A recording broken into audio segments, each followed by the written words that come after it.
And they weren't sure if this will work. They didn't even know if this is a genuine company. So everyone used the internet, particularly our service, like I said, lots of lookers, to get the best price. We had the best pricing because we had an internet model and we disintermediated, all the middlemen. So people would take the best price from us, take a printout. Yes, you heard me right. It wasn't like, and go to their travel agent and say, internet pe ye mil raha hai. And soon that became make my trip pe ye daam mil raha hai. So that was a good thing because you become a reference point. But it was frustrating that people aren't buying. And the more market research we did, we realized, hey, this is crazy. We're spending all the money, we're getting everyone online, and no one's converting. But at the same point of time, the conversion rate in the US market was very good. So non-resident Indians were buying. Why? Because they had already been buying online. They were comfortable with online models, including travel online models. Companies like Travelocity and Expedia existed.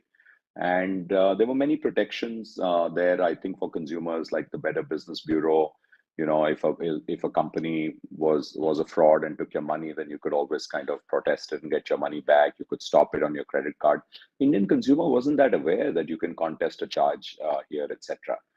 So we waited patiently. We waited 4 years, and we just focused on the US India market, which kept our fires going, kept us alive. So I'm thankful to that. In fact, we tried UK India, we tried Australia India, and both failed for different reasons. But very interesting to your market access point. US India worked. Why? Because 3 million Indians there, most of them techies, most of them comfortable online, and they started coming to India maybe once a year, once in 2 years, some people twice a year. UK India, again a big market, a lot of Indians, a lot of non-resident Indians. But guess what? It was a walk-in market where people preferred to go to what they called bucket shops, and they would buy a ticket for £5 or £10 over the kind of, or rather, the agent would sell it for a £10 markup. So it was kind of, that was the norm. Also, it was one city. In US, you had Indians spread across 100 cities. In India, in UK, you had Indians spread over 3 or 4 cities. It was London, Manchester, and a few more cities. So it was interesting. Australia, India, different dynamics. So it didn't work. So we failed there. We failed in India. But in 2005, and that's the interesting part for market access, India changed, I think, dramatically. And maybe we picked it up 6 months to 12 months late. Firstly, Indian Railways, and I have to give them credit, IRCTC, they got Indians comfortable with paying online. They showed Indians it's safe to pay online. The alternative to buying a rail ticket was to go to any railway station and stand in a queue. I can see Abhishek nodding because we've all done that in our youth, and it's a painful process because you reach the end of the queue after 1 hour and you realize you don't have tickets on your train, or you send a runner there. It was a very painful experience. So the online version was wow, convenience.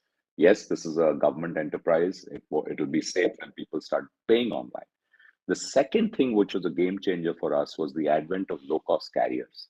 Low cost carriers, or LCCs, and it started with Air Deccan, and then the others came, and then, of course, Indigo, SpiceJet, etc. They changed the game, but the offline travel agent, the traditional travel agent, didn't want to sell them because he or she made very little money on them. But because if the customer changed their mind, you had already accepted their booking, you had to pay online upfront. So the travel agent would have to pay to the low cost carrier. And if the customer changed their mind, then the travel agent was out of pocket and he would have to chase the customer for money. We seized that opportunity. We built direct connects from our system into each of the low cost carrier host systems, where we got real time ticketing availability as well as pricing, and customer could pay. And what you see today was actually pretty similar to what it was then. Of course, far more sophisticated front end, but that was the game changer.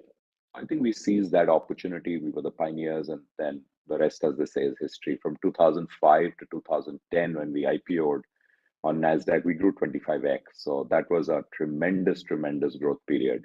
And yeah, I think it's about, I think, hanging in there. So my biggest learning for all young startups is sometimes you got to hang in there.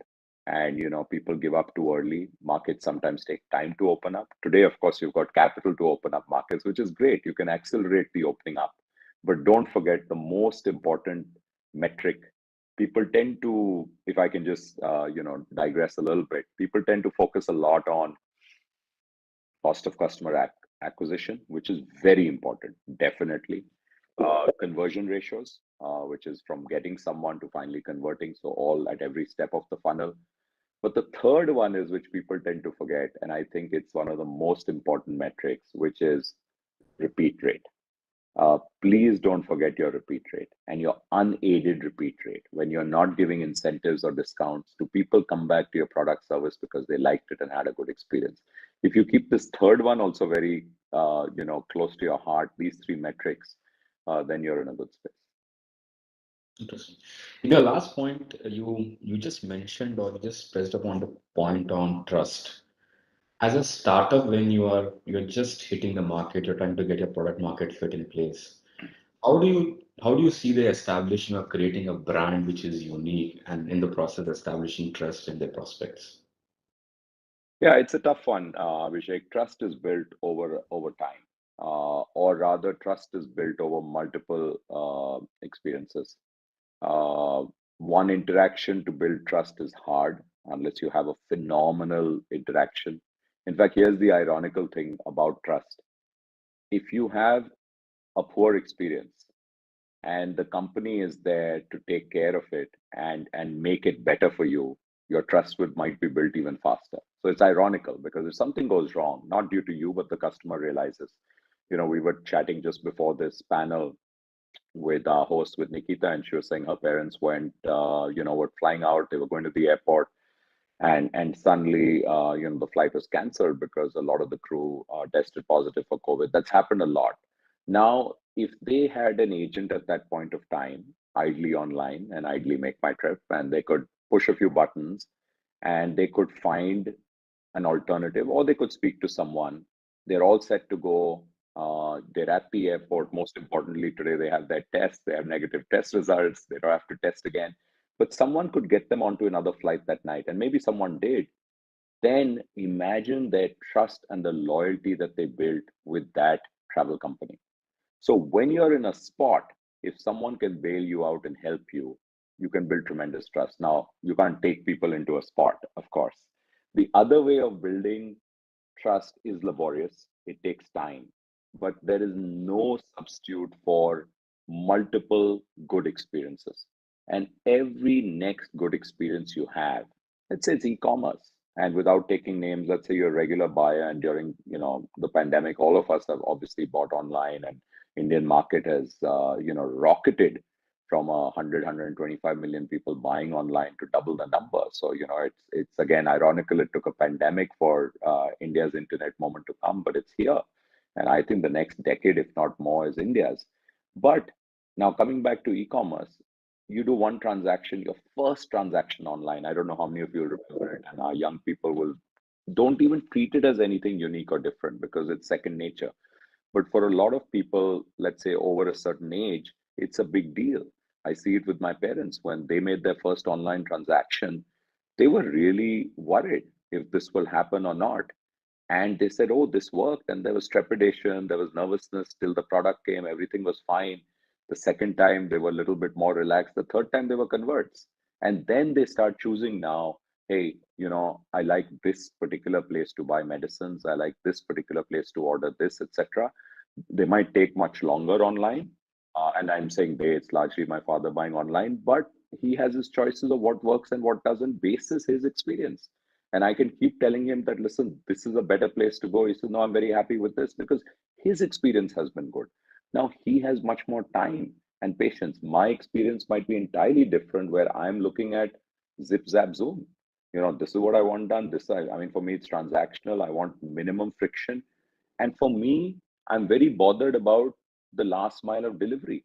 I do not want a call from the delivery agent because I'm typically in the middle of meetings. So if someone's going to call me, etc., I'm like saying, I can't deal with this. So then I'd rather request my wife to book or someone else to book for me. But otherwise, yeah, it'll come down to multiple experiences and smooth experiences, and that's how you build trust and you build loyalty. So very hard to build, very easy to lose. So there is no excuse but to relentlessly good execution each time. And if something goes wrong, there's your opportunity to make it even better. And that in e-commerce could be called a return or a refund. And how you deal with returns and refunds becomes important. How quickly you give money back, how quickly you pick it. And we all know people are trying to win customers there too. In my business, it's again with refunds, cancellations, etc. How quickly now we are dependent on the airline or the hotel to give the refund. But and in some cases we know the airlines are in trouble, and it's no secret, but Air India wasn't giving refunds, so we got a lot of the brickbats. But that's the nature, so we have to deal with it in such a way where we can tell people we are our customers, we're fighting for your refund. As soon as it comes, it'll reflect in your account, but please bear with us, kind of thing. So yeah, that's the way it goes. Great. I think we are close to our scheduled time, but I'll have one last question before I let you go. And this is more around the market landscape, which keeps evolving for every industry or sector. Like, for example, now we have blockchain, Web3, AI. How do you see all this impacting Make My Trip in its next phase of growth? Oh, I think they're phenomenal opportunities for us, each one of them. And I can't say we understand them all completely, but are we kind of looking into them? Absolutely. Disruption will come from there. If there's anyone acutely aware that the disruptors can get disrupted, it's me. I'm more in the Andy Grove camp, where I believe only the paranoid survive. So you have to be scanning the market all the time. You have to be looking from what's going to happen from the far left, and frankly, you've got to be experimenting with some of these on your own, because if you don't, someone else will. And so we see a lot of each one of these. For us, AI is something we've already adopted. We have chatbots, which did pretty well for us. We're looking at the next level of that. Blockchain is not something we're doing right now. Should we? We are evaluating constantly. And then, of course, crypto is the big one, which has the own India flavor. Can you, firstly? And but I think out of these, what you said, AI, no brainer. For our systems to understand our customers better and to keep learning from every interaction is critical. That's happening already. Blockchain is the one where I would say is got definitely potential. Maybe not today, but tomorrow is not far. In our businesses, it's very, very short time frame, so we have to be ready for it. And before I let you go, if you have to recommend two books to our viewers, one which is your all-time favorite book and one around the theme of market access, what would those books be? My all-time favorite, actually, on the management side, a little tough to read, but I would encourage people to read it, is Good to Great. And I think there's a lot of learning out there. In fact, it covers also market access. It's really the scaling up of a company and how good companies really become great companies. I think I learned a lot from it. I've reread it. I think it's very relevant. I do go back to that book quite often. And in the early days, I remember asking everyone to read this book. And I'd actually quizzed them about it when we were a small team, only about 40, 50 people. It's a book about Southwest Airlines. It's called Nuts, and it's about customer service and very relevant to our business. It's about empowering your front line. And so I'm a big believer that the team makes everything and culture is everything. And if you don't empower your people, your frontline people, then they don't feel ownership towards it. And why Southwest then became the disruptor airline, and even today is a big favorite for leisure travel, and it's their secret sauce. So if you are big on customer service and if you're big on culture, then both these are great books. There's just so many others. There's just Zappos, which is a company that got acquired by Amazon, had a culture book, and actually their founder Tony Hsieh, who I met, very sadly died very early. But he wrote this culture book, and I met him, and he took a note. And when I got back in India, I remember this book showing up, and it was about their culture book, which was amazing to read. And Zappos was an incredible culture. It was actually outside Las Vegas. The company was built, and it did such a good job of just selling shoes online that Amazon was compelled to buy them for $1 billion. So I think there's just some great businesses out there and who have written their own stories in many different ways. So yeah, but these two would be favorites of mine. Sure. Um, Thank you very much for your time today. I really appreciate you sharing these experiences and insights with our viewers and being part of this celebration, which we are doing currently in the country. Thank you very much once again and wishing you a very great day ahead. Thank you, Abhishek. It's been great chatting with you.